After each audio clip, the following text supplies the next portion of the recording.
Good morning sa ating lahat. Ngayon, ipapakita ko sa inyo ang pinsalang iniwan ng Bagyong Christine na kung saan kawawa ang ating mga magsasaka.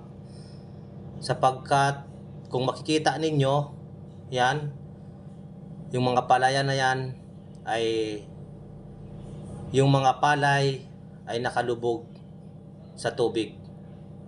Na yan ay hindi pa dapat ang time na inag-harvest, pero kung makikita ninyo, sinisikap ng ating mga manggagawa na anihin na ang palay para ito ay mapakinabangan pa. So, alam ko na ito ay napakalaking gastos bago ka makapagtanim at makaprodukto ng maganda, no? Mahal ang abono at iba pang chemical. Pero sa nangyari ngayon, alam ko marami ang nalugi ng mga farmers natin na kung makikita ninyo, nandyan sa kalsada, nakabilad yung mga palay na maitim na, no? Ginagawa ng paraan ng ating mga magsasaka na maisalba at makakuha man lang sila kahit logi. So, alam natin na ang mga palayan na ito sa Barangay Taclobo ay napakalaking bagay sa bayan ng San Fernando, sapagkat ito po ay ang pinagkukunan ng araw-araw na kinakain ng atin mga mamamayan. So, sa nangyari ngayon, alam ko kaunti ang harvest ngayon. Kaya malaking epekto ito para sa atin. At ang apektado talaga dito ay ang ating mga farmers.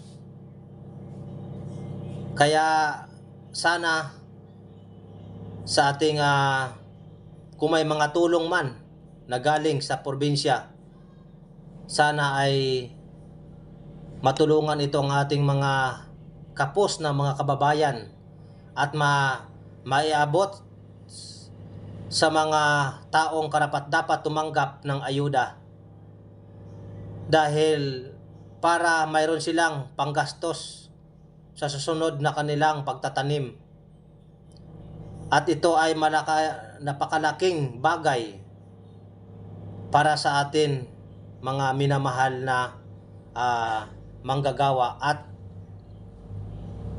sila ay mga bayani sa atin, sapagkat sila malaki ang kanilang naiambag sa production ng palay para ang atin consumer ay mayroong mabibili sa pang-araw-araw.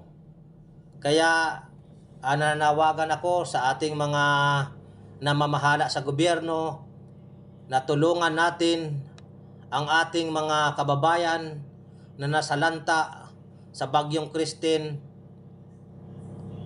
lalo na sa pinansyal. At ako ay saludo sa ating mga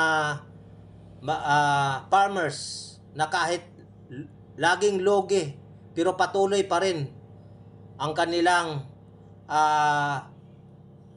pag-aani ng mga palay kahit ito ay nakalubog na sa tubig. Kaya kung mapapansin natin, nandyan nakabilad sa kalsada, ang problema ay walang magandang init, dahil ang panahon ngayon ay maya-maya uulan, makulimlim.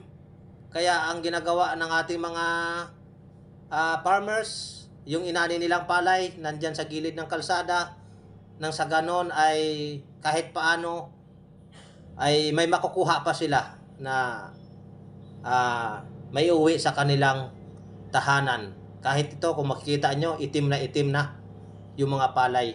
So kawawa talaga, malaking kawalan ito sa ating manggagawa.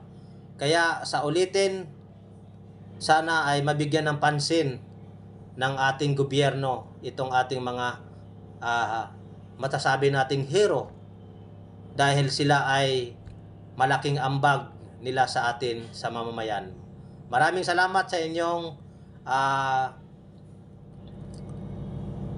pagsuporta sa aking video. Like and share para makarating doon sa atin mga ahensya ng gobyerno para matulungan ito ang ating mga magsasaka. Maraming salamat.